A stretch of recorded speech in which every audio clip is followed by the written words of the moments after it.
नमस्कार प्यारे विद्यार्थियों, आप सभी का आपके अपने YouTube channel Rajasthan study point में हार्दिक स्वागत एवं अभिनंदन। आज हम इस वीडियो में राजस्थान में आयोजित पशु परिचर भर्ती परीक्षा के बारे में चर्चा करने वाले हैं। आज इस वीडियो में हम पशु परिचर की एक अनुमानित कट ऑफ के बारे में आपको इस वीडियो में बताने वाले हैं कि इसकी कट ऑफ क्या रह सकती है। और अगला हमारा पॉइंट रहेगा नॉर्मलाइजेशन का।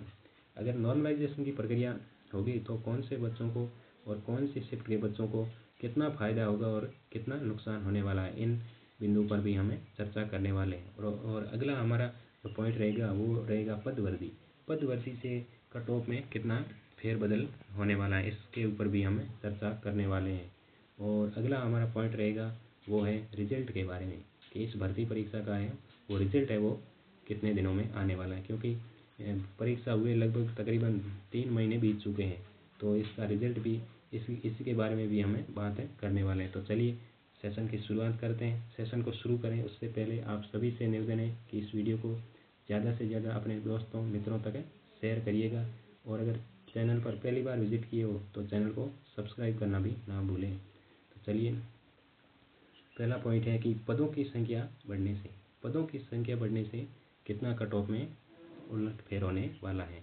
तो हम बात करें कि जब ये नोटिफिकेशन आया था इस भर्ती का, तब इसके पद थे वो 5,934 पद थे। फिर सरकार पर अलग अलग समूहों के द्वारा दबाव बनाया गया, विद्यार्थी समूह के द्वारा। तो फिर सरकार ने जो 499 पद है वो इंक्रीज यानी कि बढ़ा दिए गए थे। तो अब कुल मिलाकर के पद हो गए हैं 6,000 मतलब 433 के आसपास हैं। तो इनसे विद्यार्थियों को भी कट ऑफ में फ़ायदा मिलने वाला है, क्योंकि जब वैकेंसी की संख्या बढ़ती है तो स्वाभाविक रूप से अधिक उम्मीदवारों का चयन होता है, क्योंकि जब पद बढ़ेंगे तो अधिक उम्मीदवारों को फ़ायदा मिलने वाला है। क्योंकि जो कट ऑफ से थोड़े बहुत दूर थे वो भी इस कट ऑफ के अंदर आने वाले हैं। और इससे मतलब पद बढ़ने से जो नॉर्मलाइजेशन की प्रक्रिया होगी उसमें भी इतना ज़्यादा मतलब उलटफेर नहीं होने वाला है, क्योंकि जितने आप डाउन जा रहे थे उससे जो पद वृद्धि हुई उससे बैलेंस बैठ जाएगा।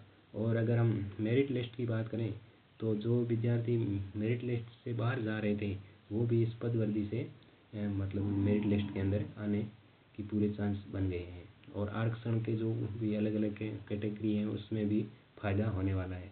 और जो वेटिंग लिस्ट आने वाली होती है उसमें भी बच्चों को फ़ायदा होने वाला है। तो ये पद वृद्धि के महत्वपूर्ण पॉइंट थे, क्योंकि पद बढ़ेंगे तो स्वाभाविक रूप से कट ऑफ 4-5 नंबर डाउन जाने वाली है, लगभग 5 से 6 नंबर कट ऑफ डाउन रहने वाली है। चलिए अगली स्लाइड की ओर चलते हैं। अगली जो प्रक्रिया है वो है नॉर्मलाइजेशन की।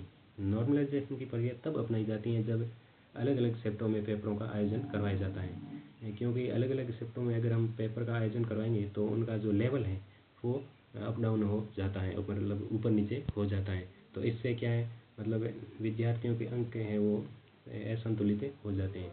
इसको संतुलित करने के लिए, बैलेंस करने के लिए ये प्रक्रिया अपनाई जाती है।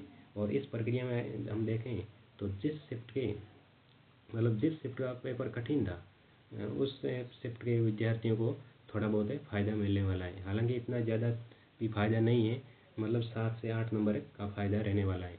और अगर हम नुकसान की बात करें तो जो इजी जो शिफ्ट थी, मतलब जिस शिफ्टों में पेपर जो आसान थे वो उनके थोड़ा बहुत नुकसान हो सकता है, मतलब 3-4 नंबर उनके नुकसान हो सकता है। और जो कठिन शिफ्ट थी उनके 5 से 7 नंबर का बेनिफिट मिल सकता है। और अगर हम बात करें तो अगर हम चौथी और छठी शिफ्ट की बात करें तो इसमें शिफ्टों में जिन भी अभ्यर्थियों ने अपना एग्ज़ाम दिया था उन विद्यार्थियों को फ़ायदा होने वाला है, क्योंकि ये थोड़े अन्य शिफ्टों की तुलना में ये चौथी और छठी शिफ्ट थोड़ी कठिन थी। हालांकि इतनी भी कठिन नहीं थी, फिर भी अन्य शिफ्टों की तुलना में थोड़ी कठिन थी। तो चौथी और छठी शिफ्ट में जिस भी अभ्यर्थियों ने एग्ज़ाम दिए थे तो उनके नंबर बढ़ना थोड़ा बहुत होता है। अगली हमारा पॉइंट रहेगा, अब हम इन सभी बिंदुओं पर विस्तृत और गहन अध्ययन करने के बाद और विभिन्न विद्यार्थियों से जो इनपुट मिला है उनके अंकों के आधार पर हमने एक मतलब अनुमानित और अंदाजन एक कट ऑफ बनाई है, जिसकी तरफ चलते हैं। हमने कट ऑफ बनाई थी इस प्रकार है, जो कैटेगरीज वाइज बनाई है कि जनरल की जो कट ऑफ है वो 114 से 119 अंकों के मध्य रहने वाली है। जिस भी कैंडिडेट के 114 से 119 के मध्य जनरल कैटेगरी से वो अभ्यर्थी अगर बिलोंग करता है तो उनके जो इनके अंकों के मध्य है तो वो सिलेक्शन की दौड़ में है। ये जो हमने कट ऑफ बनाई है ये 1 गुना की कट ऑफ है। जो जनरल से जो भी अभ्यर्थी इन अंकों के मध्य है तो वो अपने आप को एकदम क्लियर सेफ जोन समझे और अपना दस्तावेज सत्यापन करने के लिए जो भी डॉक्यूमेंट है वो रेडी रखें। अगली कैटेगरी है ओबीसी।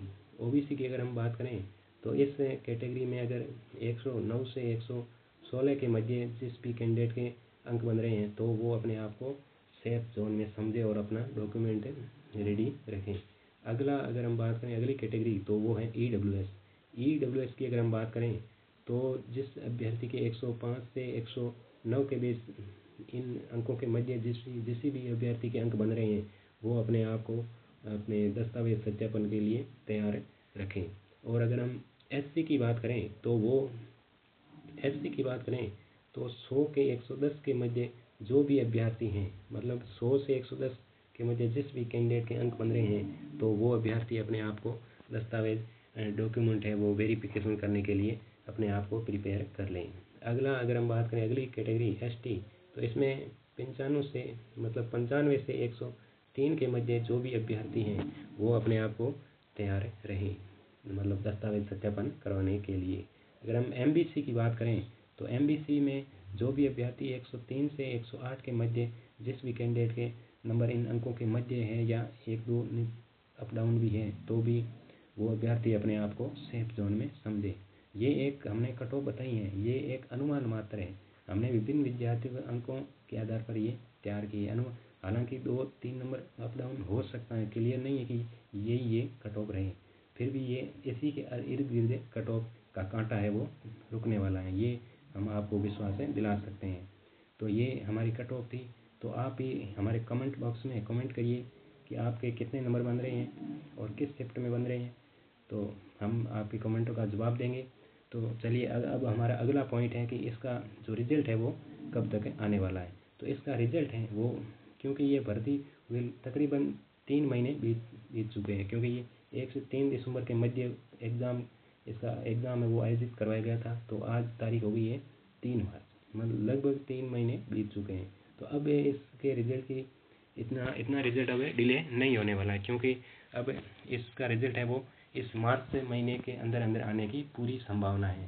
तो इसका रिज़ल्ट है वो मार्च महीने में आ जाएगा। तो आप सभी विद्यार्थी हैं जो अपने आप को डॉक्यूमेंट सत्यापन करवाने के लिए तैयार रखें और आगे की जो भी जेल पड़ी है भर्ती है मतलब चतुर्थ श्रेणी की जो भर्ती है उसके लिए अपने आप को तैयारी के अंदर अपने आप को झोंकें। और आप सभी के उज्जवल भविष्य की मैं मंगल कामना करता हूं। और आप सभी से निवेदन है कि इस वीडियो को ज़्यादा से ज़्यादा अपने दोस्तों व विद्यार्थियों में भी शेयर करिएगा। और अगर आप पहली बार चैनल से विजिट किए हैं तो चैनल को सब्सक्राइब करना भी नहीं भूलें। तो चलिए, बहुत बहुत धन्यवाद, नमस्कार।